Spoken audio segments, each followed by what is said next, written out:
Alors on va pouvoir commencer ce vendredi marxiste organisé par la tendance communiste internationaliste qui porte sur le compte-rendu de la conférence internationale du comité d'organisation pour la reconstitution de la 4e internationale qui s'est tenue le 23 mars, le week-end dernier, et qui porte sur une question: pourquoi la Chine est-elle la cible des préparatifs de guerre de l'impérialisme américain? Et je laisse la parole au camarade Daniel qui va rapporter sur la question. Il y a eu en effet plusieurs événements importants dans la semaine écoulée. Le premier de ces événements, c'est la conférence mondiale large qui a réuni des représentants mandatés au total de 45 ou 46 pays, qui a été préparée également dans d'autres pays, et dont le thème était conférence internationale contre la guerre impérialiste globale. Dans le cadre de cette conférence, il y a eu le meeting auquel je suppose beaucoup d'entre vous avaient participé vendredi de la semaine dernière. Je ne vais pas revenir sur ces éléments. Pour ceux d'entre vous qui avaient manqué le meeting, il y a une vidéo qui est disponible sur YouTube. Je voudrais simplement rappeler que cette conférence s'est conclue par un appel qui est publié dans le dernier numéro de la Tribune des Travailleurs, et que cet appel titré « À bas la guerre, à bas l'exploitation » invite à se regrouper à l'échelle internationale, à la fois contre le chauvinisme, le racisme, toutes les formes de discrimination, pour le retrait de toutes les troupes d'occupation de l'Ukraine à la Palestine. C'est un appel qui affirme la nécessité d'utiliser les budgets militaires pour les affecter aux besoins de première nécessité, qui s'oppose aux préparatifs de guerre contre la Chine, dont la seule motivation sont les intérêts de Wall Street, qui revendique l'indépendance du mouvement ouvrier, qui condamne tout vote des députés qui parlent au nom des travailleurs en faveur des crédits de guerre et de l'envoi des troupes, etc. Vous l'avez lu, vous le lirez, vous pourrez vous associer à cet appel si vous le jugez nécessaire. Mais je pars de cela parce que la décision pratique de la conférence a été que cet appel est en train d'être traduit. Il est déjà traduit dans 20 langues. Il le sera davantage pour être diffusé dans 50, 60, 80 pays peut-être le jour du 1er mai comme expression d'une position internationale commune de travailleurs et de militants, quelle que soit la langue, la latitude, la culture, la religion pour ceux qui en ont, et qui manifestera le point de vue partagé, internationaliste de camarades de ces différents pays et différents continents. Alors, dans le prolongement de cette conférence internationale qui s'est tenue vendredi 21 et samedi 22, c'est donc tenu en une journée, le dimanche 23, une rencontre à l'initiative du Corki. Tous les camarades ne savent peut-être pas précisément ce qu'est le Corki, qui est un sigle un peu barbare peut-être.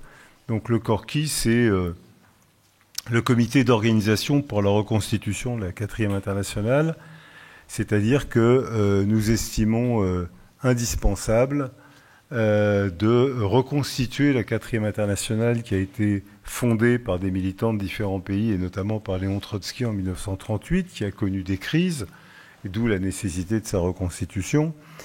Les fondements du combat pour la 4e internationale, je ne veux pas les résumer outre mesure, mais enfin, fondamentalement, d'abord, c'est de reconnaître que la crise du système capitaliste entraîne l'humanité sur la voie d'une barbarie croissante, qu'il n'y aura pas de solution dans le cadre de la survie de ce système capitaliste qui met à l'ordre du jour le combat pour une autre organisation de la société, pour la socialisation des moyens de production.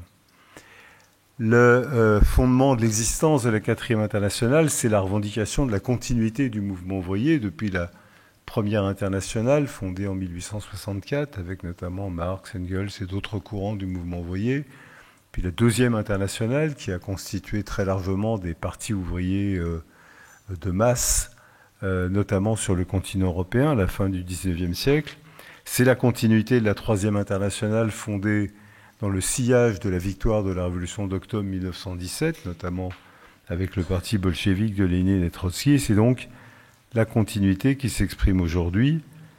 Et cela repose également sur la compréhension qu'il est nécessaire de construire un parti ouvrier révolutionnaire pour permettre à la classe ouvrière de s'émanciper et de faire prévaloir ses intérêts.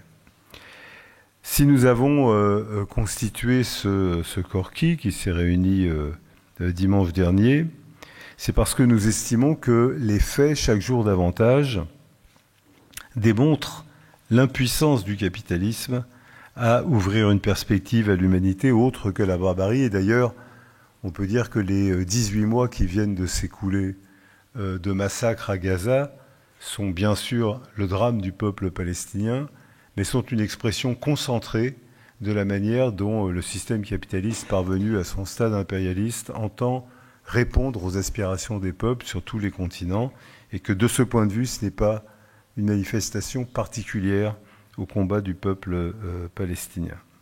Et puis c'est la compréhension que la survie du capitalisme, pour des raisons qui sont liées aux lois mêmes du capitalisme, cette survie se fait par le recours à des moyens d'entraînement parasitaires de l'économie.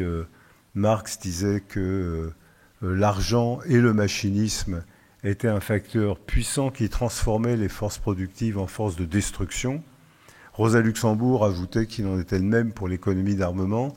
Nous sommes d'une certaine manière au cœur du sujet, avec la substitution de l'intelligence artificielle au travail humain et les gigantesques destructions que cela entraîne dans le cadre du système capitaliste, avec les montagnes de capitaux spéculatifs qui dévastent l'économie mondiale, et puis l'économie d'armement. Je ne vais pas faire de dessin aux camarades, nous sommes réellement au cœur de cette situation. Alors, cette 4e internationale, constituée en 1938, dans le cadre du combat contre le stalinisme triomphant, à l'époque où Staline faisait fusiller par millions les communistes de toute tendance, les militants ouvriers, pas seulement les trotskistes, dans les camps d'internement. Elle s'est constituée en 1938, elle a traversé les épreuves de la guerre. En 1950-53, elle a connu une première crise, puisque certains avaient tiré comme conclusion que finalement il fallait se ranger dans le camp du stalinisme et qu'il n'y avait rien d'autre à faire que de se dissoudre dans les partis communistes. Nous sommes le courant de ceux qui ont résisté à cette dissolution dans le stalinisme, qui ont maintenu le combat pour la 4e internationale. Et après bien des épisodes, nous sommes de ceux qui avons reproclamé la 4e internationale en 1993, notamment avec le camarade Pierre Lambert, disparu depuis. Et puis, une nouvelle crise s'est ajoutée aux précédentes, celle de 2015, dont beaucoup de camarades ont connaissance par le fait que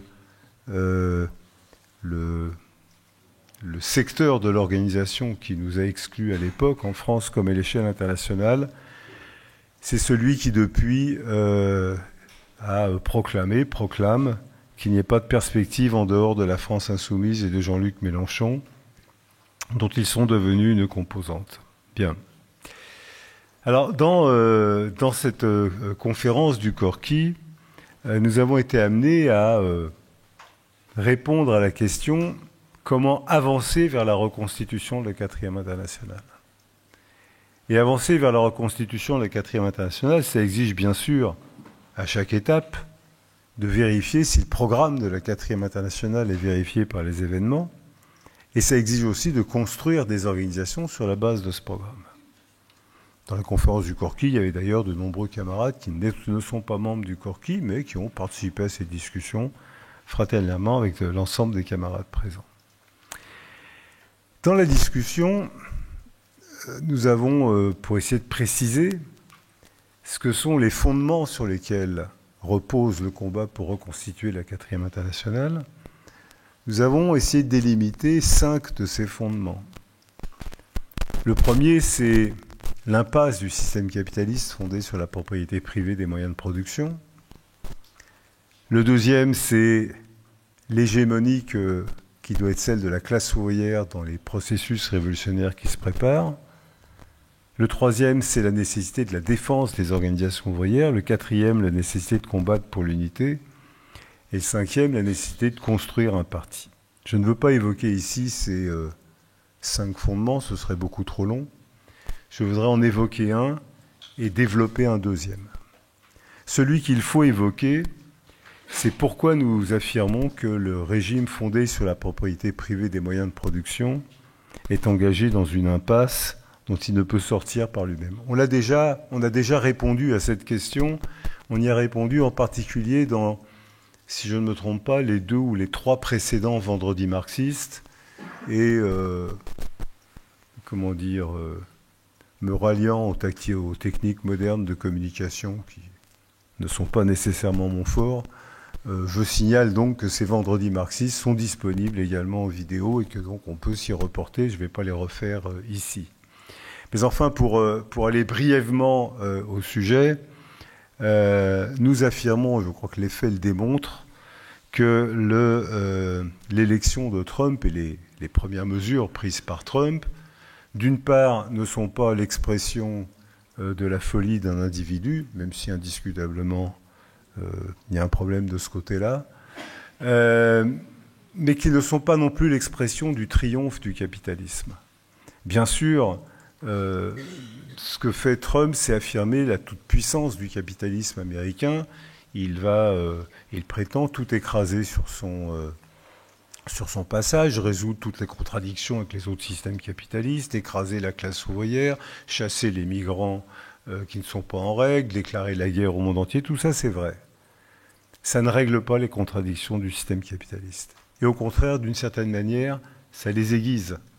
Regardez les toutes dernières annonces de Trump. Il va ériger un mur de taxes douanières contre les pays, contre les importations venues d'autres pays. Ça commence avec les voitures et toute une série d'autres éléments. Bien. Mais en élevant ce mur de taxes douanières, il renchérit, et ce n'est pas secondaire, il renchérit le prix de toutes les marchandises qui rentrent aux États-Unis. Or, beaucoup de ces marchandises sont des composants de ce qui est fabriqué aux États-Unis. Et de ce point de vue, il rend plus cher les marchandises américaines dont, au contraire, il voulait encourager la diffusion sur les marchés. Les rendant plus chères, elles sont moins accessibles. Et il crée donc une situation où il y a un développement de l'inflation aux États-Unis, c'est déjà commencé. Ce développement de l'inflation a pour conséquence que pour des dizaines, et voire davantage, des centaines de milliers d'Américains, la vie est plus difficile aujourd'hui au bout de 2 mois de Trump qu'elle ne l'était auparavant. Or, Trump s'était fait élire sur le thème de « avec moi, les Américains vont gagner du pouvoir d'achat ». C'est l'inverse qui est en train de se passer. Ajoutons au fait que licencier des centaines de milliers de fonctionnaires au prétexte d'alléger le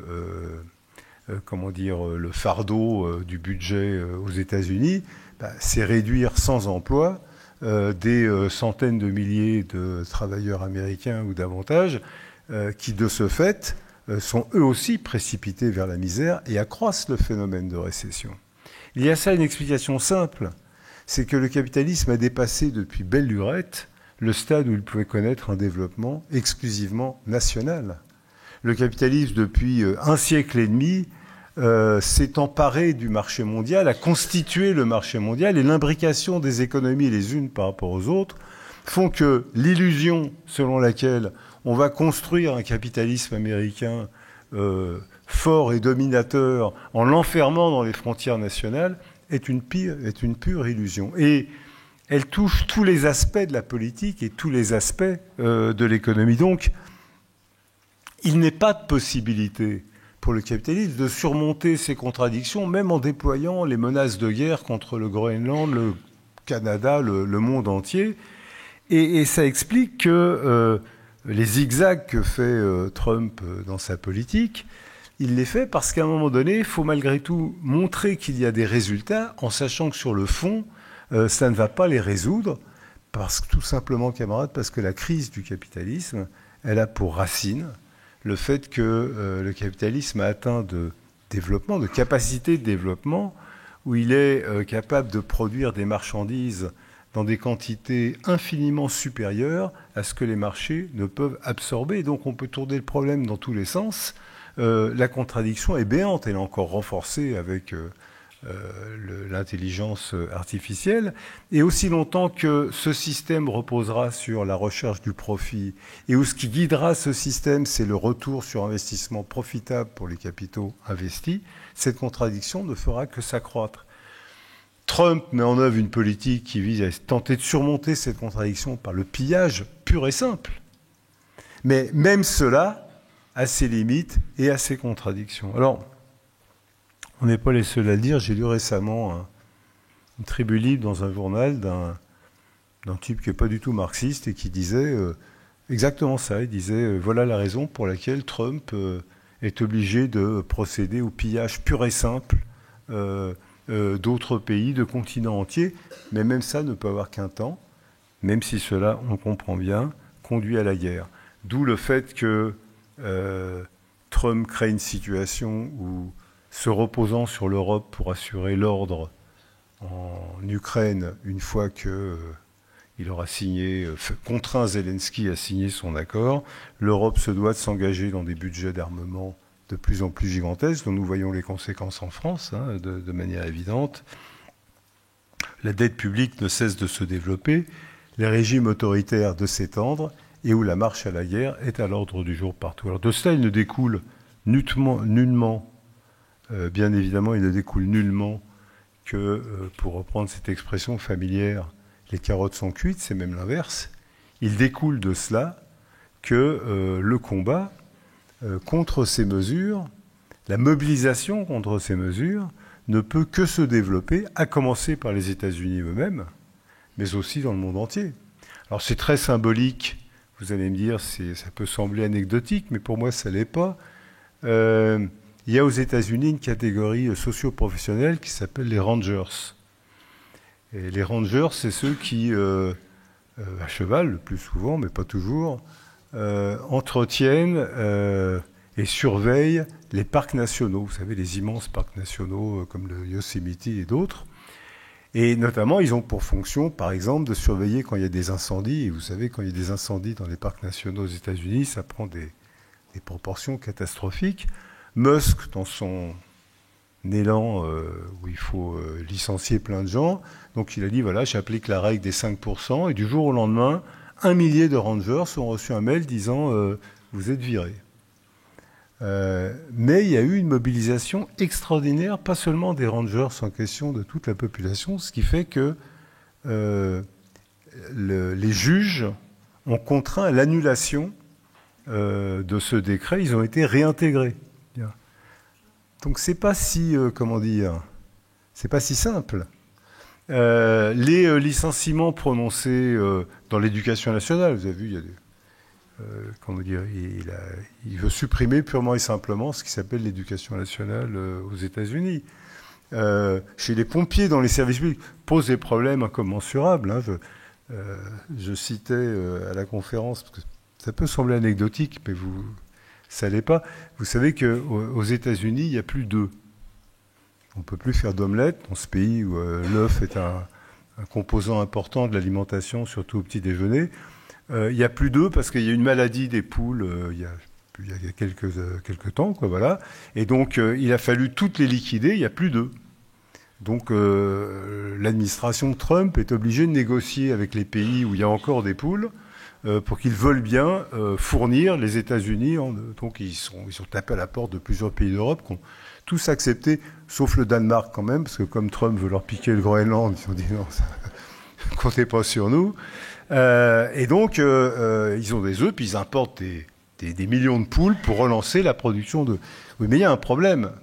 Il faut être sûr que ces poules ne vont pas de nouveau être contaminées comme l'ont été, je crois qu'il y a 100 millions de poules qui ont été liquidées aux États-Unis. Donc il faut s'assurer qu'elles ne vont pas être liquidées. Mais il y a un problème, c'est que Musk vient de licencier tout le corps des inspecteurs de poules. Enfin, ça ne s'appelle pas comme ça.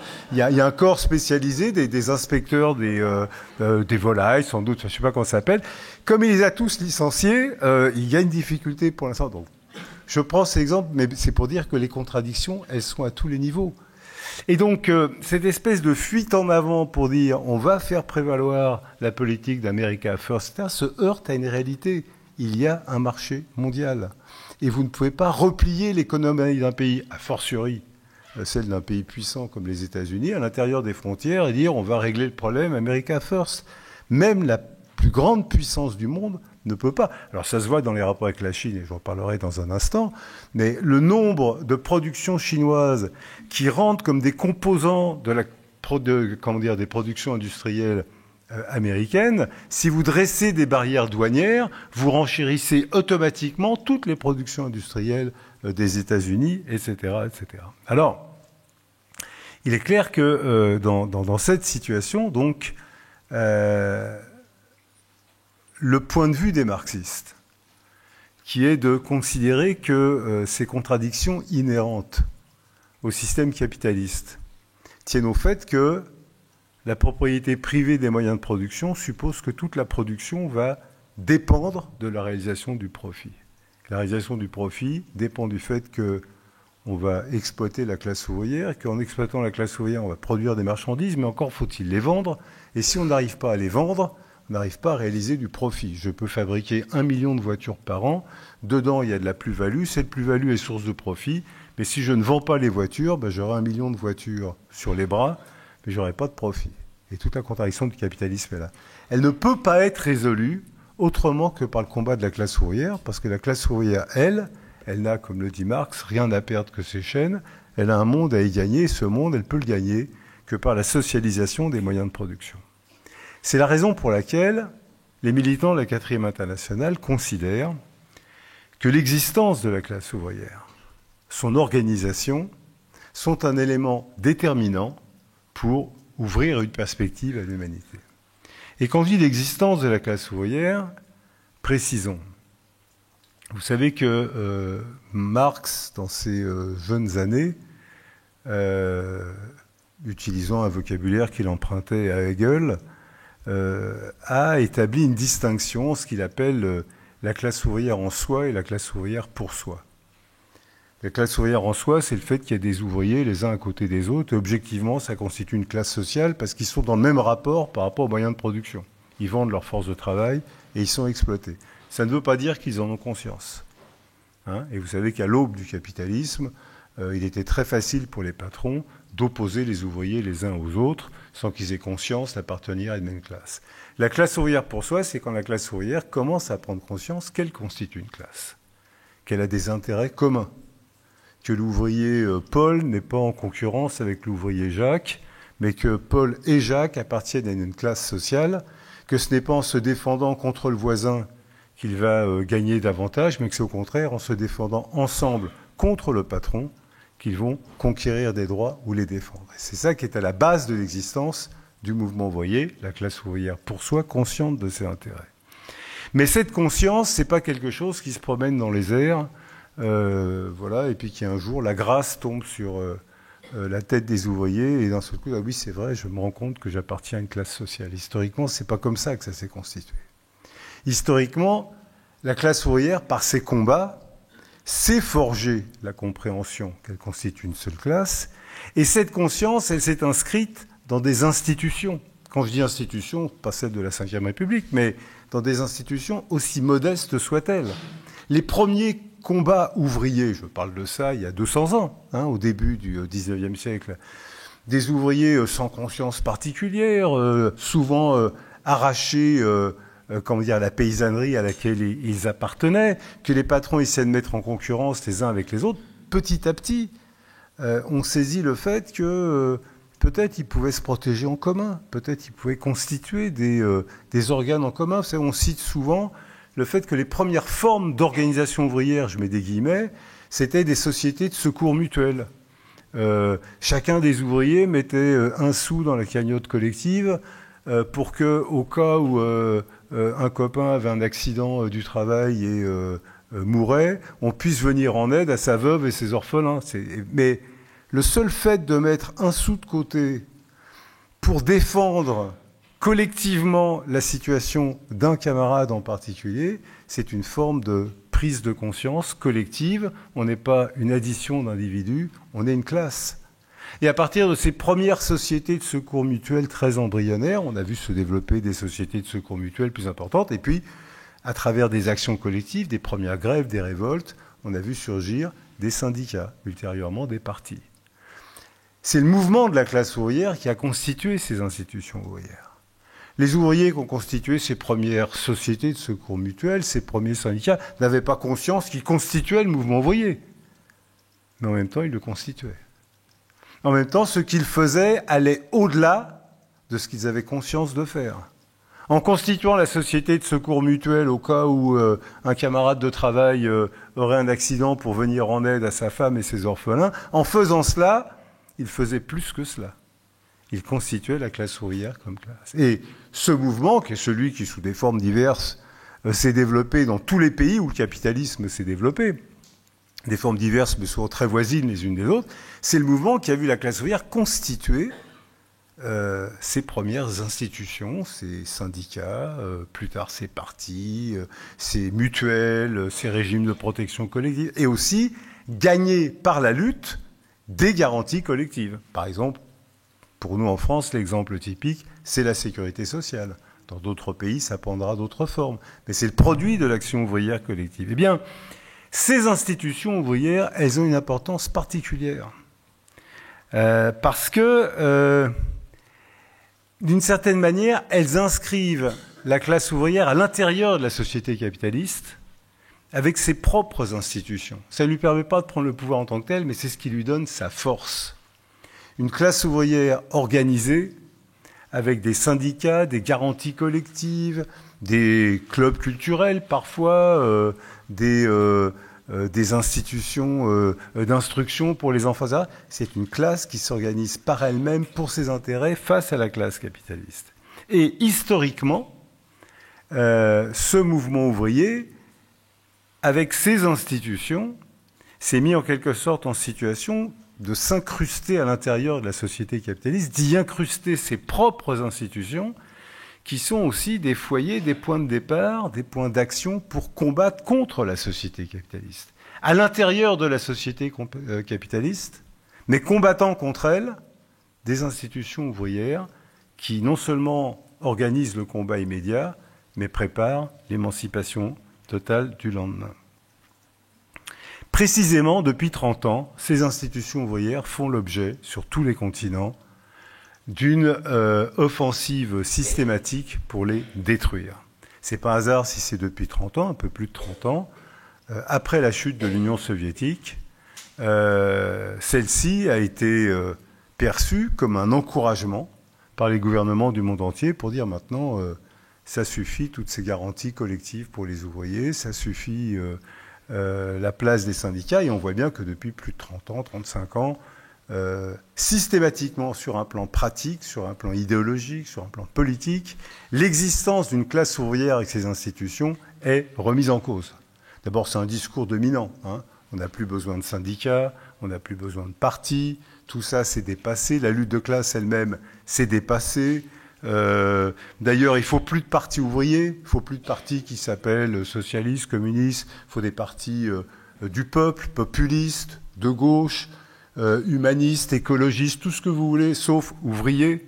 Et les mots ont un sens, je veux dire, il faut se définir, sauf par le caractère de classe du parti. Et puis l'offensive, les lois contre les syndicats, l'offensive contre la sécurité sociale, l'offensive contre les retraites, on y est particulièrement sensible en France, mais c'est quoi les régimes de retraite? C'est ce qui a été arraché par la lutte de classe pour garantir collectivement les droits des travailleurs, le fait qu'on ne peut pas les exploiter au-delà de 62, 64, quel que soit l'âge. Le fait de repousser l'âge de la retraite, c'est affaiblir la classe ouvrière comme classe collective, c'est la contrainte à la surexploitation, etc., etc. Les marxistes qui combattent pour l'émancipation de la classe ouvrière, pour en finir avec le système capitaliste, considèrent par définition qu'il faut au contraire défendre bec et ongle toutes les institutions qui constituent la classe ouvrière comme classe. À commencer par les syndicats. Et qu'on ne nous dise pas que les dirigeants des syndicats ont une politique, discutable. Ils ont une politique hautement discutable, hautement critiquable. À bien des égards, si on regarde ne serait-ce que la situation en France aujourd'hui, les dirigeants des organisations syndicales font plus, je dirais, ils sont plus orientés sur le fait d'accompagner le gouvernement Bayrou, ou en tout cas de le laisser faire, qu'ils ne sont orientés sur la défense de la classe ouvrière contre les attaques du gouvernement. Mais quand nous disons qu'il faut défendre les institutions de la classe ouvrière, nous ne disons pas qu'il faut défendre les dirigeants, nous ne disons pas qu'il faut défendre la politique des dirigeants, nous disons que ces institutions sont nécessaires, indépendamment des dirigeants. D'ailleurs, beaucoup de camarades ici qui sont des délégués syndicaux le savent d'expérience. Quand les travailleurs veulent engager une action collective, ils se tournent vers le syndicat. En général, le syndicat qui est dans la boîte, ou les syndicats qui sont dans la boîte. Et ils se tournent vers le syndicat parce qu'ils estiment que c'est le rôle du syndicat que de défendre les revendications. Et ils ont raison. Le syndicat, comme institution, est fait pour défendre les revendications, donc pour défendre la classe ouvrière comme classe. Et c'est la raison pour laquelle nous avons estimé qu'on ne peut pas dire qu'on va combattre pour arracher un monde nouveau. On ne peut pas combattre pour édifier une société qui soit fondée sur la satisfaction des besoins de l'humanité, parce que c'est ça l'objectif de la 4e internationale. C'est ça ce qu'on appelle le socialisme, c'est-à-dire une société dont, je dirais, le fil à plomb n'est pas la réalisation du profit pour une poignée de profiteurs, de spéculateurs ou de fauteurs de guerre, comme c'est le cas aujourd'hui, mais dont le fil à plomb soit de répondre aux besoins de l'immense majorité et d'ordonner dans tous les aspects, y compris dans les aspects qui relèvent de la protection de l'environnement, etc., d'ordonner la production en fonction des besoins et non pas en fonction de la réalisation du profit. Eh bien, c'est précisément dans cette perspective que nous estimons extrêmement important de défendre les institutions de la classe ouvrière et d'en faire un élément de notre programme, et certainement pas de considérer qu'il est secondaire de défendre ou pas ces éléments. Trotsky, dans un texte consacré à cette question, disait « Celui qui ne sait pas défendre les vieilles conquêtes n'en fera jamais de nouvelles ». Et c'est un point de vue que nous partageons profondément. Celui qui aujourd'hui ne défend pas la sécurité sociale, au prétexte, comme certains courants politiques le disent, que c'est un moyen d'endormir les ouvriers. Non, la sécurité sociale, c'est un moyen pour les ouvriers de rester en bonne santé. Et une classe ouvrière en bonne santé, elle est plus apte à combattre qu'une classe ouvrière malade et incapable de se mouvoir. Par conséquent, la défense des conquêtes, la défense des droits est indissociable du combat pour conquérir de nouveaux droits.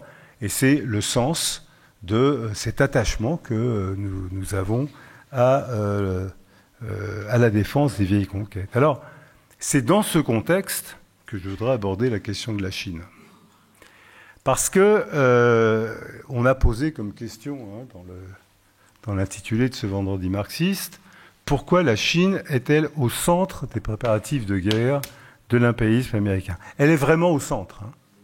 Comment dire, personne ne doit considérer qu'en mettant en garde contre le risque de guerre déclenché par l'impérialisme américain contre la Chine, nous serions en train d'exagérer. Pas plus tard qu'aujourd'hui, il y a eu je ne sais quelle déclaration, je crois, du secrétaire d'État américain en direction des Philippines, qui a dit au gouvernement philippin « Tenez bon, sachez qu'à la moindre provocation de la Chine, on sera là, on vous aidera à les attaquer, vous allez voir ce qui va se passer. » Donc c'est tous les jours, c'est une réalité. En même temps que, bien sûr, l'administration Trump sait que s'attaquer militairement à la Chine, c'est pas pareil qu'occuper militairement le Groenland, par exemple. Ou même les Philippines. Bon, ça, c'est un autre enjeu. N'empêche que, comment dire, ça nous paraît... Je suis sûr que pour beaucoup de camarades ici, et c'est normal, c'est un côté irréel. Ils vont quand même pas s'attaquer à la Chine. Ils vont quand même pas faire la guerre à la Chine. C'est pas une certitude, mais l'inverse, c'est pas une certitude non plus. C'est une possibilité inscrite dans la situation, et je voudrais expliquer pourquoi cette possibilité est inscrite. D'abord, qu'est-ce que c'est que la Chine aujourd'hui? C'est un pays qui est issu déjà de quelque chose qui peut sembler contradictoire. Je parle de régime politique. C'est un régime politique et social qui est issu d'une révolution prolétarienne, la révolution chinoise de 1949, qui a triomphé, vous le savez, le 1er octobre 1949, quand les troupes du Kuomintang ont été obligées de quitter la Chine continentale. Mais c'est une révolution prolétarienne qui a un caractère particulier, c'est qu'elle a été, comment dire, elle a vaincu au nom de la classe ouvrière, mais d'emblée, le pouvoir politique a été confisqué par la direction du Parti communiste chinois. C'est-à-dire que ce n'est pas la même chose que dans l'Union soviétique. Dans l'Union soviétique, il y a eu une vraie révolution ouvrière. Et au bout de quelques années, cette révolution a connu un processus de bureaucratisation et la cristallisation d'une bureaucratie. Là, d'emblée, c'est à la fois une révolution ouvrière par son contenu social et en même temps où la classe ouvrière était expulsée du processus de direction politique. Mais c'était bien une révolution sociale, il n'y a pas de doute à avoir. Pour ceux d'entre vous qui en douteraient, allez lire des livres d'histoire sur ce qu'était la Chine en 1949. C'était un pays féodal, qui à bien des égards, je dirais, relevait plus du Moyen-Âge que de l'époque moderne. C'était un pays livré aux seigneurs de la guerre, avec toute une série de subsistances des temps les plus anciens, et puis qui était livré en même temps au pillage des différents impérialistes. Vous savez qu'il y avait des concessions tout au long de la côte en Chine, etc. Or, ce pays a connu une véritable révolution sociale qui se mesure dans le fait que la nation chinoise s'est imposée comme une nation souveraine, qu'on en a fini avec la domination des seigneurs de la guerre d'une part et des puissances impérialistes d'autre part, et que le gouvernement en place a été amené à détruire tout ce qui fondait la domination économique et politique du capitalisme. C'est un fait. Il y a très longtemps, en 1964, le camarade François Faure, qui nous a quittés il y a quelques mois, avait écrit à ce sujet un article dont je voudrais vous lire un passage, parce que je crois qu'il permet de situer le problème. Il écrivait ceci: les tâches démocratiques bourgeoises, la souveraineté de la nation, la prépondérance, d'un système démocratique, ces tâches démocratiques bourgeoises n'ont été résolues en Chine que par la révolution prolétarienne, par la destruction de l'État bourgeois, par l'abolition de la propriété privée des moyens de production. C'est vrai qu'en 1949 s'est engagé un processus où la propriété privée des moyens de production a été abolie en Chine. Et ajoute-t-il, l'État né de ce processus, qui défend ces nouveaux rapports de propriété, est incontestablement un État ouvrier, avec des guillemets à ouvrier, mais il faut ajouter l'épithète déformé. Et il faut ajouter cette épithète, non pas pour dire qu'il existe en Chine quelques traits déplaisants, mais dire que l'État chinois est un État ouvrier déformé, c'est définir sa structure politique, affirmer que la classe ouvrière est évincée du pouvoir, car elle n'a aucun moyen de l'exercer, et qu'elle est privée de tout contrôle sur les décisions de ce pouvoir. En d'autres termes, il n'y a pas en Chine de démocratie prolétarienne, démocratie qui ne pourrait exister qu'avec des organismes de pouvoir émanant directement de la classe ouvrière, les comités, les soviets, etc. C'est tout le paradoxe de cette révolution chinoise de 1949, qui socialement donne le pouvoir à la classe ouvrière, mais qui politiquement le confie à une direction bureaucratique au-dessus de la classe ouvrière. Mais ça, c'était 1949. L'article de François, c'est 1964. Nous sommes en 2025. Aujourd'hui, camarades, la Chine est devenue la deuxième puissance économique mondiale et le disputant dans bien des domaines à la première puissance économique mondiale. Elle est en capacité de concurrencer le principal pays, la principale économie capitaliste dans bien des domaines. Vous avez sans doute en mémoire l'épisode auquel j'avais consacré un petit bout d'éditorial de la Tribune des Travailleurs il y a quelques semaines, l'épisode de DeepSeek. Comment dans cette histoire d'intelligence artificielle, sur laquelle mes compétences sont plus que limitées, mais comment DeepSeek, cette entreprise chinoise, surgissant d'un coup sur le marché de l'intelligence artificielle et affirmant être capable de mettre en mouvement des processus d'intelligence artificielle plus rapides, plus efficaces, infiniment moins chers que les entreprises concurrentes américaines, s'est vu en l'espace de quelques heures occuper des positions dominantes sur le marché de l'intelligence artificielle. Les actions de, je sais plus quoi, ChatGPT ou je sais pas quoi, se sont cassées la figure en quelques heures sur les marchés. Une vraie menace pour ce qui était un secteur extrêmement important pour l'économie américaine. Que de chemin parcouru depuis la Chine de 1949, camarades, pour être devenue cette puissance qui peut le disputer dans ce domaine et dans beaucoup d'autres à l'économie américaine. Un chiffre nous permet de mesurer ce qui s'est passé. En 1949, au moment où la révolution l'emporte en Chine, la Chine comporte en tout et pour tout 8 millions de salariés, sur plusieurs centaines de millions d'habitants. J'ai plus de chiffres en tête, mais c'est 300 ou 400 millions. C'est-à-dire que c'est un pays socialement avec une majorité écrasante de paysans. Hein, le salariat, pas seulement industriel, le salariat tout compris, c'était rien à l'échelle de la Chine. Hein. La Chine est passée de 8 millions de salariés en 1949 à 580 millions de salariés en 2019. Dernière statistique que j'ai trouvée. De 8 millions à 580 millions. C'est aujourd'hui la classe ouvrière la plus nombreuse du monde entier. Il y a beaucoup plus de salariés en Chine qu'il y en a aux États-Unis ou dans d'autres pays. Or, du point de vue des marxistes que nous sommes, un critère essentiel pour mesurer l'évolution des sociétés, c'est leur capacité à développer les forces productives.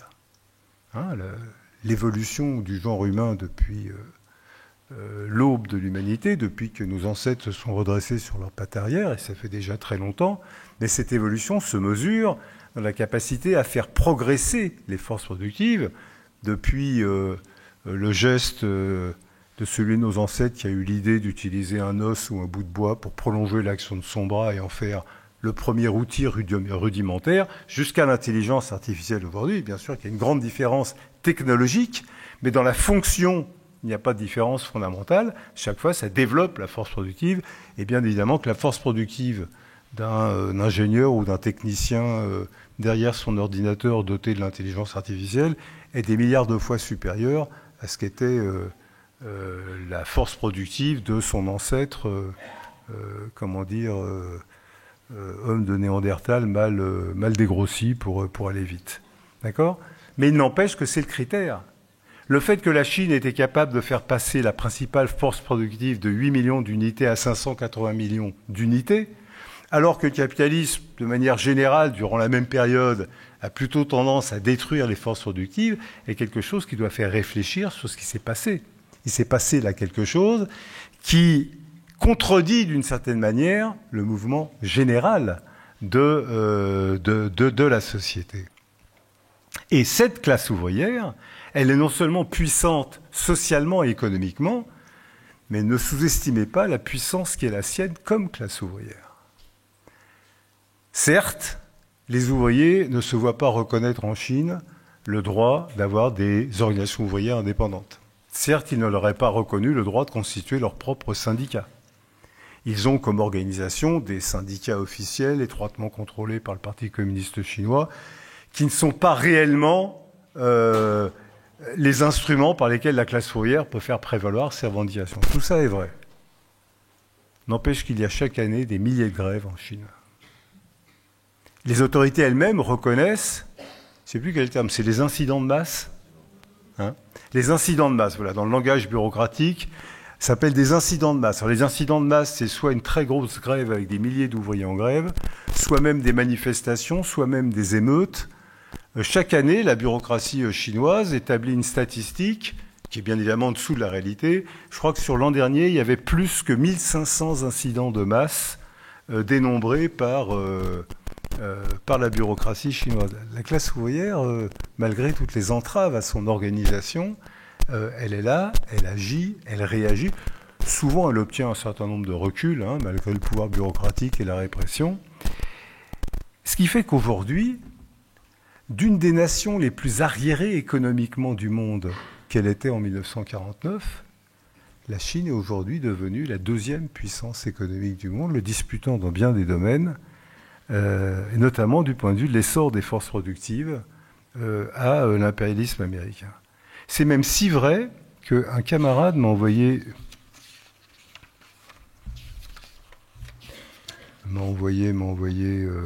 un papier,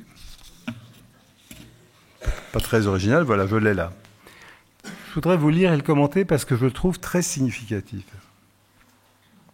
Voilà, vous savez, il existe une revue américaine qui s'appelle Fortune Global, plus précisément Fortune Global 500. Pourquoi ? Parce qu'elle classe tous les ans les 500 entreprises mondiales qui ont le chiffre d'affaires le plus important. Donc, vous voyez ce que ça veut dire. Et le camarade qui m'envoie le papier me donne deux indications que je trouve très intéressantes. D'abord, il y a une comparaison. En 2015, sur les 500 premières entreprises mondiales, les États-Unis en comptaient 127. Et ces 127 généraient, je vous passe le nombre de milliards de dollars, mais généraient 27% du total des revenus de ces 500 entreprises et même 11% du produit intérieur brut mondial. Vous imaginez la puissance de ces 127 entreprises. À elles seules, elles généraient 11% du produit intérieur brut mondial. À l'époque, la Chine, elle, comptait 98 de ces 500 entreprises, ce qui est déjà beaucoup, qui généraient 19% du total des 500 et 8% du PIB mondial. Aujourd'hui, 2024, les États-Unis sont passés de 127 à 141 entreprises sur les 500, donc c'est-à-dire que leur puissance relative s'est encore renforcée. C'est pas étonnant, on voit bien comment le capitalisme américain aspire toute une série de productions par rapport au capitalisme concurrent, et génère 32% du total des 500, mais toujours 11% du PIB mondial. La Chine, elle, en compte désormais 128 au lieu de 98, donc se rapprochant beaucoup des 141 des États-Unis, génère 26% du total des 500, se rapprochant des 32% des États-Unis, et 9% du PIB mondial, c'est-à-dire ayant gagné 1 point de PIB mondial. Donc première constatation, dans une évolution sur 9 ans, si on prend les deux courbes, la courbe de ce que représentent les plus importantes des entreprises américaines, c'est une courbe ascendante. La courbe des plus importantes entreprises chinoises est ascendante, mais elle monte plus vite. Et si on dessinait la projection de ces deux courbes, il y a un moment déterminé, si elle n'était pas modifiée, la courbe chinoise croiserait et dépasserait la courbe des États-Unis. Ce qui est déjà un élément d'explication sur l'acharnement de Trump à dire nous ne pouvons pas tolérer le développement de l'économie chinoise. Mais il y a un deuxième élément qui est intéressant, c'est que Fortune, qui est donc une revue capitaliste, signale que pour la plupart de ces entreprises, je cite, elles sont contrôlées à 50% ou plus par le gouvernement chinois. Par conséquent, contrairement à ce qu'on veut bien nous faire croire parfois, la Chine est devenue un pays où le capitalisme l'emporte, où les capitaux privés l'emportent sur la propriété d'État. La revue américaine elle-même vous dit que l'économie chinoise croît plus vite que l'économie des États-Unis et qu'elle est dominée pour la quasi-totalité par des entreprises possédées en majorité par l'État chinois et donc qui relèvent de la propriété d'État et non pas de la propriété privée des moyens de production. Ça, ce sont des faits, on peut bien sûr les interpréter comme on veut, mais ce sont des faits extrêmement important. Parce que ça amène à la question, qui dirige la Chine ? Qui dirige l'économie chinoise aujourd'hui ? Qui dirige cette économie capable d'une telle croissance ? C'est un énorme appareil bureaucratique, chapeauté par le Parti communiste chinois, mais dont la particularité, c'est que le Parti communiste chinois dirige l'économie chinoise à travers les organes de ce parti. Il y a 100 000 cellules d'entreprise en Chine. Et toutes les entreprises un tout petit peu importantes ont une cellule d'entreprise pour les camarades qui sont membres éventuellement d'une cellule de la 4e internationale, ça n'a rien à voir. Les cellules d'entreprise, c'est le contrôle par le sommet de l'appareil de ce qui se passe dans l'entreprise. C'est le contrôle politique, et puis ça n'a rien à voir avec l'idéologie. C'est très très matériel, vous pouvez l'imaginer. Mais il n'empêche que c'est le Parti communiste chinois qui dirige l'économie. C'est lui qui établit le plan suivant lequel l'économie doit se développer dans un sens ou dans un autre. C'est lui qui préserve le monopole du commerce extérieur. C'est au bout du compte, qu'est-ce qu'on vend à l'étranger, qu'est-ce qu'on ne vend pas, qu'est-ce qu'on achète à l'étranger, qu'est-ce qu'on n'achète pas, qui contrôle la monnaie. Par conséquent, cette économie ne correspond pas aux critères de l'économie capitaliste fondée sur la libre entreprise, la libre concurrence et la conquête des marchés. Elle ne correspond pas non plus à la définition du socialisme, c'est-à-dire l'organisation d'un plan en fonction des besoins de la population. C'est donc, j'y reviendrai, une société de type intermédiaire, dans un équilibre instable et dont on peut imaginer qu'elle peut basculer dans un sens ou dans un autre. Et c'est tout l'enjeu, justement, de la réflexion. Ce qui est sûr, c'est que les choix de la bureaucratie chinoise ne sont pas guidés par les règles du régime de la propriété privée des moyens de production. Ils sont guidés d'abord et avant tout par la perception qu'a la bureaucratie des conditions de sa propre survie politique.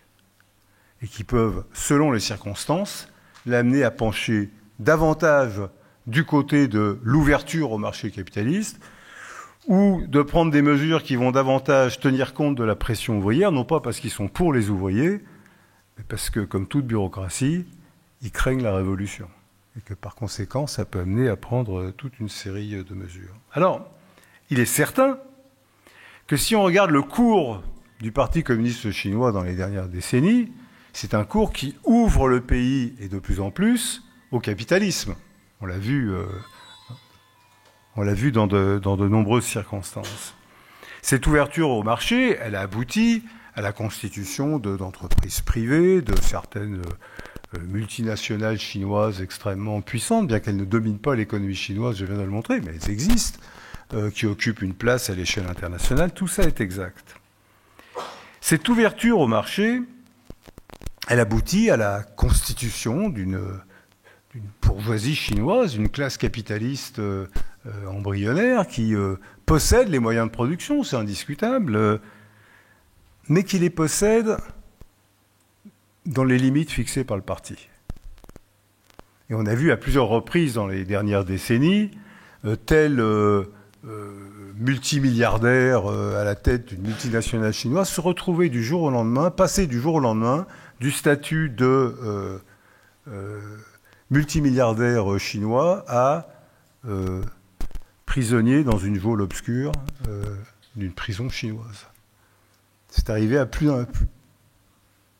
que l'un de ces magnats, quitte à ressortir après, ou pas. Ça dépend des circonstances. Mais je veux dire par là que ce sont donc les choix politiques qui l'emportent, là, en l'occurrence. Le point de vue que la bureaucratie a sur les conditions de sa survie, qui, selon les cas, lui font considérer qu'il faut encourager ces capitalistes à conquérir des marchés, à y aller, et puis, dans un certain nombre de circonstances, considérer que tout ça va beaucoup trop loin, et à ce moment-là, on tire la laisse, et vous revenez au chenil, et même vous allez descendre très bas, parce que c'est comme le parti qui commande. Et on a vu en de multiples circonstances ce va-et-vient dans un sens ou dans un autre, du point de vue de la vie politique en Chine dans la dernière période, qui exprime le fait que, pour l'instant encore, certes, l'ouverture au marché se fait, mais elle se fait dans les limites autorisées et variables par l'appareil du Parti communiste. Pourquoi ? Parce que pour l'instant encore, et je l'ai indiqué avec les chiffres, l'économie reste dominée par la propriété d'État. Alors certes, il y a des statistiques qui vous disent que 90% des entreprises en Chine relèvent de la propriété privée. C'est vrai. C'est vrai si on compte parmi les entreprises toutes les échoppes tenues par un individu avec son commis ou d'autres, etc. Oui. Mais quand on regarde la réalité de la vie économique, les choses, je l'ai dit, sont malgré tout, restent dominées par la propriété d'État. Alors, ça pose un problème au capitalisme américain, camarades. Parce que les règles ne sont pas les mêmes. Le capitalisme américain, avec Trump ou avec Biden, et d'ailleurs tous les capitalistes, les règles sont celles du marché. Il faut exploiter les ouvriers, produire des marchandises, trouver dedans de la plus-value, la réaliser sur le marché, etc., etc. Le gouvernement chinois peut décider de vendre à perte. Il peut décider d'inonder le marché mondial avec des marchandises qu'il vendra à perte. S'il estime que ça sert ses intérêts politiques, il le fera. D'ailleurs, il l'a déjà fait en nombreuses circonstances. Il peut décider, ce que vient de faire d'ailleurs la direction du Parti communiste chinois il y a quelques semaines, de dire, je vous le résume, comme la situation mondiale est difficile, comme les Américains nous emmerdent parce qu'ils veulent faire pression, etc., nous allons relancer la production chinoise en donnant plus de pouvoir d'achat aux ouvriers. Et le marché chinois, c'est un marché, important. Donc il y a eu des décisions sur les salaires, sur les subventions, un certain nombre de marchandises, etc. C'est-à-dire qu'il a cette capacité de décider politiquement du sens dans lequel s'oriente l'économie que, par définition, le système capitaliste, dans son fonctionnement normal, ne permet pas de la même manière. Les Américains, l'Union européenne, s'en plaignent tous les jours. Tous les jours. J'ai ici, par exemple,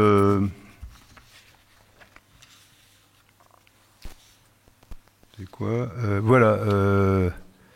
C'est une communication de la Commission européenne d'avril dernier qui dénonce, je cite, l'impact de la planification étatique sur la Chine. Ils ont publié un rapport de 700 pages, pour détailler l'impact de la planification étatique de la Chine sur les secteurs de l'acier, de l'aluminium, des télécommunications, etc. Selon l'étude faite, les subventions accordées par la Chine à ces entreprises sont de 3 à 9 fois supérieures à celles accordées par les pays capitalistes. Donc en gros, les capitalistes européens disent c'est pas juste, vous faussez les règles. Et en faussant les règles de cette manière, vous rendez vos entreprises et vos marchandises compétitives par rapport aux autres. Vous jouez pas le jeu. Et jusqu'à un certain point, ils jouent le jeu, mais ils faussent le jeu. C'est vrai, c'est cette réalité. Le texte, le rapport de 700 pages, souligne et dénonce le niveau de contrôle exercé par le gouvernement qui est si élevé que son intervention interfère directement avec les forces du marché. Puis il dénonce toute cette notion. Bon, ça c'est pour l'Europe. Les États-Unis, tous les jours, même avant Trump, dénoncent ce qui se passe. Là, j'ai ici une mise en garde d'un organisme qui s'appelle Central Strategic Institute, qui dépend du département d'État, donc le ministère des Affaires étrangères des États-Unis, qui date d'il y a quelques mois, et qui disent, bon, il y a un problème, il y avait eu une période où la Chine s'était bien ouverte au capitalisme, mais là, ils donnent un coup de barre dans l'autre sens. Les institutions de gouvernance des entreprises d'État ont été restructurées de façon à promouvoir le contrôle du parti, c'est l'administration américaine qui parle.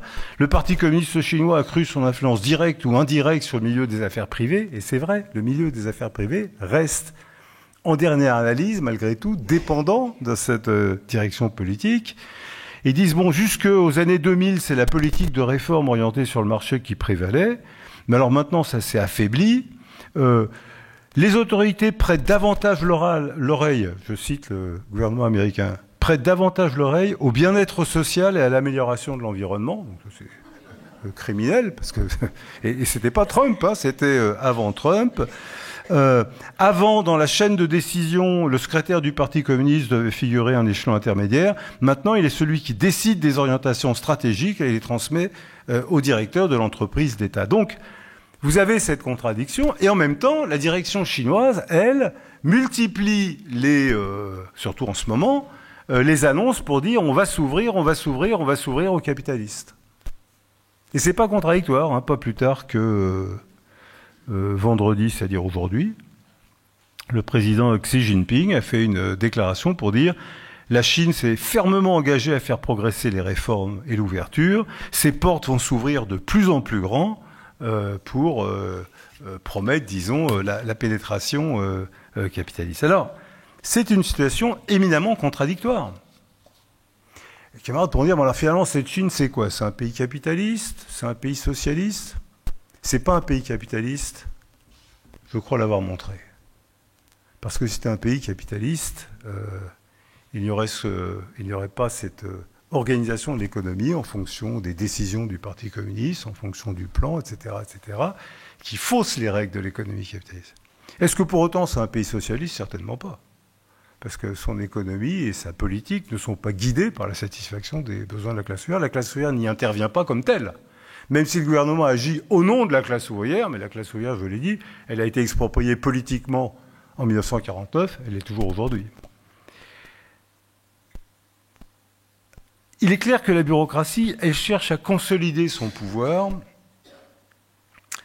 à la fois en s'ouvrant au capitalisme et en même temps en essayant de ne pas être emportée par, par la tornade en quelque sorte. Il faut qu'elle se préserve et en même temps, comme elle n'a aucune confiance dans la classe ouvrière, elle ne compte pas sur les travailleurs du monde entier pour défendre les conquêtes de la révolution chinoise. Donc s'il fallait essayer de donner une définition de la Chine, ce serait très compliqué. Hein.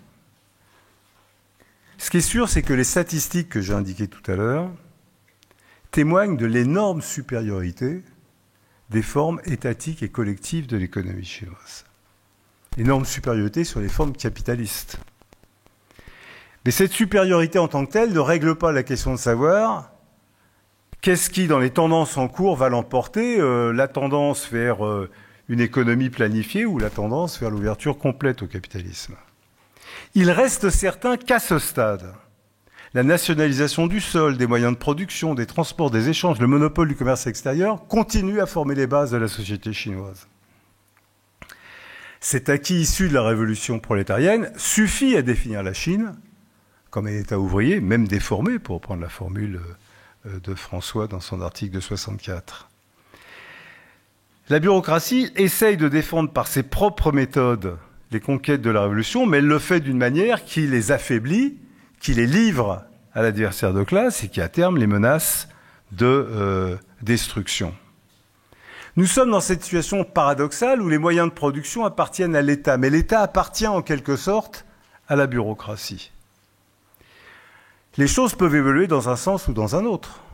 S'il n'y a pas de résistance de la classe ouvrière, peut-être que la bureaucratie arriverait à stabiliser la situation, à se transformer en une bourgeoisie capitaliste, et finalement à ordonner elle-même l'ouverture au marché capitaliste et le rétablissement. Mais si elle faisait ça, elle se livrerait d'emblée au capitalisme le plus puissant, qui est le capitalisme américain. Ou bien la classe ouvrière serait capable de préserver par son propre mouvement les conquêtes de la révolution.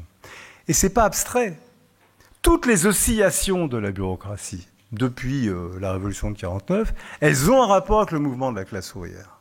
À plusieurs reprises, la bureaucratie chinoise a réprimé la classe ouvrière et ensuite pris des mesures pour éviter que le processus d'organisation ouvrière n'aille trop loin. Ces fameux incidents de masse dont je parlais tout à l'heure.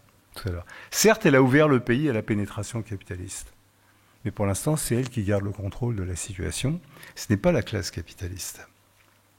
C'est la raison pour laquelle Trump dit « nous ne pouvons plus tolérer cette présence chinoise ». D'abord parce que la concurrence elle-même, je l'indiquais tout à l'heure dans les courbes qui risquent de se croiser, menace l'économie américaine. Et c'est la supériorité de rapports de propriété qui ne sont pas capitalistes.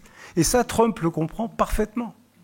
Et il comprend par conséquent que, aussi longtemps que le capitalisme n'aura pas été réinstauré en Chine, cet immense marché chinois qui échappe à la classe capitaliste internationale est une menace sérieuse. Et quand il voit arriver les produits chinois en concurrence avec les produits américains, il l'exprime.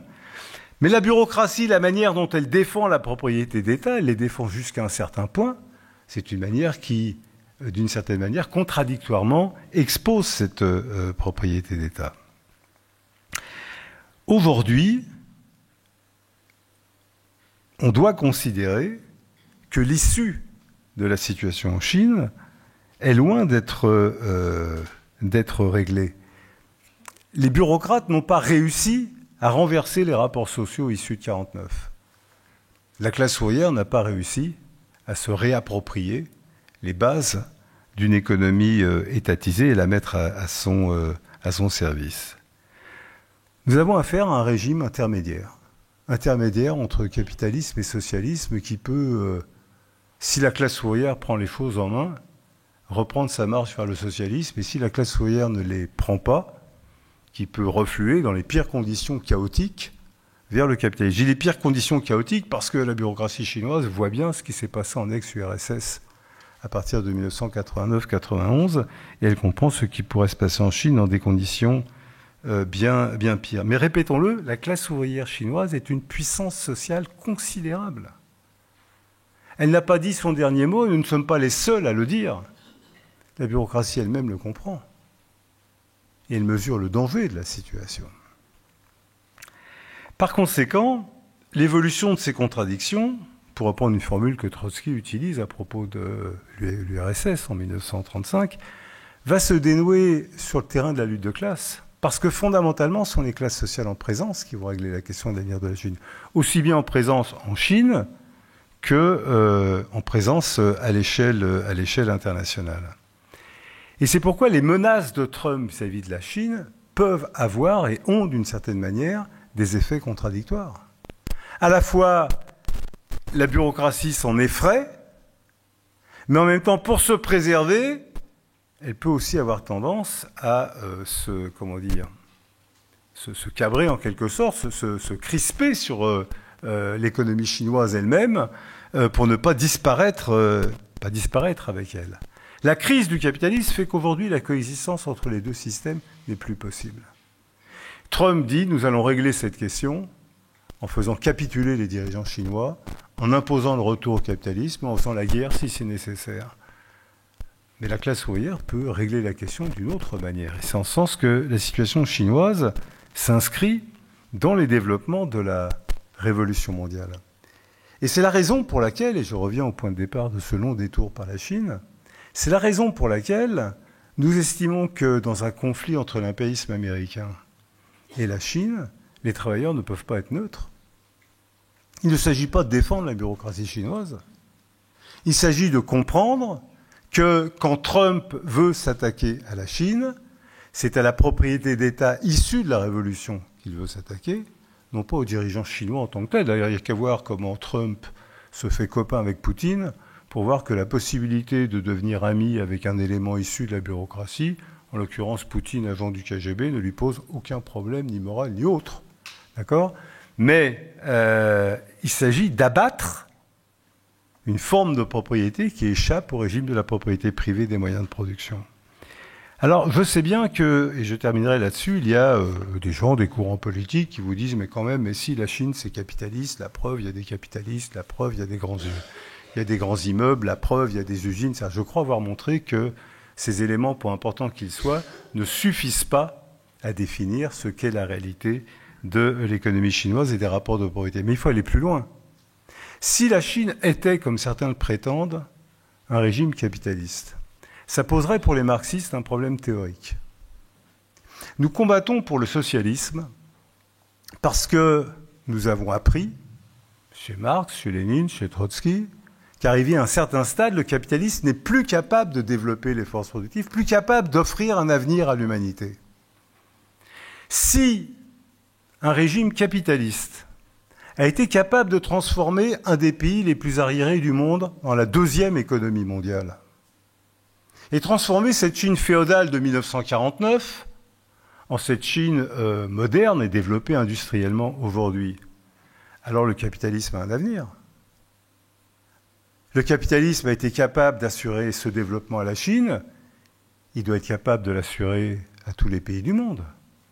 Le capitalisme aurait donc des ressources qui lui permettraient de développer les forces productives, de faire en sorte qu'il y ait de plus en plus d'ouvriers, de machines, d'usines, de production de marchandises, de voir améliorer les conditions sociales de population d'une population d'1,5 milliard d'habitants. Alors si c'est ça, camarades, Trotsky, qui a fondé la 4e internationale en disant que les forces productives de l'humanité ont cessé de croître, s'est trompé de bout en bout. Lénine, qui a expliqué que l'impérialisme était le stade auquel le capitalisme est parvenu, où il n'est plus capable d'offrir un développement positif à l'humanité, mais au contraire, il tend à précipiter l'humanité dans l'époque des guerres et des révolutions. S'est trompé complètement. Marx, qui a écrit que, arrivé à un certain stade de son développement, le capitalisme transforme les forces productives en forces de destruction et est un facteur de destruction du capitalisme lui-même, s'est complètement trompé. Alors peut-être se sont-ils trompés, Dans ce cas-là, il faudrait nous expliquer pourquoi le capitalisme a été capable d'assurer un développement aussi formidable en Chine et pas dans le reste du monde. Pourquoi, durant la même période où la Chine a connu ce formidable développement, des continents entiers s'affaissent, s'effondrent? Pourquoi les guerres s'étendent? Pourquoi la misère, la malnutrition, les épidémies s'étendent? Pourquoi est-ce que des pays entiers voient remis en cause leur existence nationale dans des guerres qui les dépaissent au compte des multinationales? Pourquoi le capitalisme aura-t-il cette capacité exceptionnelle d'assurer un développement quasiment illimité des forces productives et des richesses de la nation dans un pays, dans le même temps où il appauvrit et décompose tout le reste de l'humanité? Ce sont des questions théoriques extrêmement importantes. On ne peut pas être dans une situation où à la fois le capitalisme offre un avenir à l'humanité et à la fois il ne l'offre pas. En tout cas, l'expérience de l'ex-URSS nous montre qu'à partir du moment où le capitalisme a été rétabli, on a assisté à un affaissement des conditions d'existence de la population.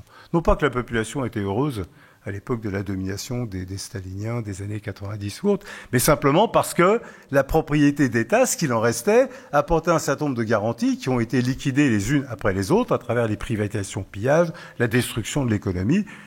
Je crois qu'aujourd'hui, la population de l'ex-Union soviétique a perdu je ne sais combien d'années en espérance de vie et en conditions de santé par rapport à ce qu'elle était il y a 90 ans. C'est pas donner un signe plus à la bureaucratie stalinienne de ça, c'est simplement que la restauration du capitalisme s'est faite dans les conditions d'un capitalisme mafieux, décomposé, incapable d'offrir un programme d'unité. Alors, il faut réfléchir à ces questions. C'est dire ça, c'est pas donner un signe plus à la bureaucratie, mais c'est comprendre que défendre aujourd'hui la Chine, le peuple chinois et la classe ouvrière contre l'impérialisme, loin de défendre la bureaucratie, c'est aider les travailleurs à s'organiser, à combattre, à défendre leurs droits. Aucune illusion dans la capacité de Trump et d'autres d'intervenir pour offrir un avenir radieux à l'humanité, parce que si Trump était guidé par le souci de la démocratie dans sa menace de guerre contre la Chine, alors il ne permettrait pas le massacre à Gaza, alors il n'armerait pas Israël, alors il ne passerait pas un accord de pillage de l'Ukraine, je ne généraliserais pas les guerres dans le monde entier, ne ferait pas ce que j'ai lu hier, qui est quand même exceptionnel. Il y avait aux États-Unis un décret qui offrait plusieurs millions de dollars de récompenses à ceux qui permettraient la capture des dirigeants talibans. Alors je ne suis pas pour que les États-Unis capturent qui que ce soit, mais ce décret existait. Trump vient de l'annuler. Pour bien montrer que les chefs talibans sont ses amis, qu'il faut continuer à enfermer les femmes afghanes dans des prisons à vie. Ça a donc aucune illusion sur les intentions de Trump quand il menace la Chine. Mais soyons clairs, camarades. Pour prendre un exemple pour que tout le monde comprenne bien. Moi, j'ai vu que la CGT à Arles est expulsée des locaux de la Bourse du Travail. Et j'ai vu que Sophie Binet proteste contre ça. Je ne suis absolument pas d'accord avec ce que fait Sophie Binet du point de vue du combat sur les retraites et d'autres questions. Et j'estime qu'elle tourne le dos à ce qu'elle devra faire comme dirigeante de la CGT. Mais quand elle proteste contre l'expulsion de la CGT et de la Bourse du Travail, elle a raison. Et moi, je soutiens Sophie Binet qui proteste contre l'expulsion de la CGT et de la Bourse du Travail, parce que ce qui est en cause, ce n'est pas la politique de Sophie Binet, c'est la CGT comme instrument de combat des travailleurs. Eh bien, Xi Jinping, c'est la Sophie Binet du Parti communiste chinois. Oui, c'est une question d'échelle, mais c'est la même question. Et quand Trump dit « je vais attaquer la Chine », c'est pas Xi Jinping qu'il veut attaquer. C'est la propriété d'État. C'est les garanties collectives arrachées par la classe. Et de ce point de vue, je suis dans un front inconditionnel avec le peuple travailleur de Chine, et on défend la Chine et la propriété d'État, comme on défend la Bourse du Travail d'Arles. Et c'est d'ailleurs ce que nous a très bien dit le camarade Kawai, le camarade chinois, qui a pris la parole au meeting et qui a pris la parole devant notre conférence. Je vous rappelle 3-4 de ces phrases, elles sont importantes. Le camarade Kawai, c'est un camarade qui combat pour les syndicats ouvriers indépendants en Chine depuis des décennies. Il mène ce combat en Chine, bien plus difficile que dans d'autres pays, vous l'imaginez, avec toutes les conditions de la répression. Et le camarade a dit ceci. Trump et ses acolytes, ce qu'ils veulent, c'est détruire les acquis sociaux des travailleurs aux États-Unis et dans le monde entier. Il veut créer de grandes divisions dans les mouvements du peuple. Il veut ramener le monde à l'ère coloniale. Il veut la domination terrible du capitalisme impérialiste sur le monde. Il s'adressait à nous, rappelez-vous, il a dit « Travailleurs de France, comprenez qu'une guerre contre la Chine signifierait une guerre pour les marchés, une guerre de classe. En cas d'agression militaire des États-Unis contre la Chine, les travailleurs du monde entier devront se tenir aux côtés de la Chine et du peuple chinois. Les travailleurs chinois qui combattent pour leurs droits par les grèves et par ce que les autorités appellent des incidents de masse. Les travailleurs chinois qui cherchent à construire leurs organisations indépendantes sont la force qui peut s'opposer à l'agression américaine et défendre la Chine. Travailleurs de France, comprenez s'il vous plaît qu'en vous tenant du côté de la Chine, vous agirez indépendamment du régime du Parti communiste chinois, en solidarité avec le peuple chinois. Combattons tous ensemble contre la colonisation impérialiste, combattons contre le capitalisme impérialiste. Je pense qu'il faut combattre avec le camarade Kawai et les militants chinois et les travailleurs chinois. Merci.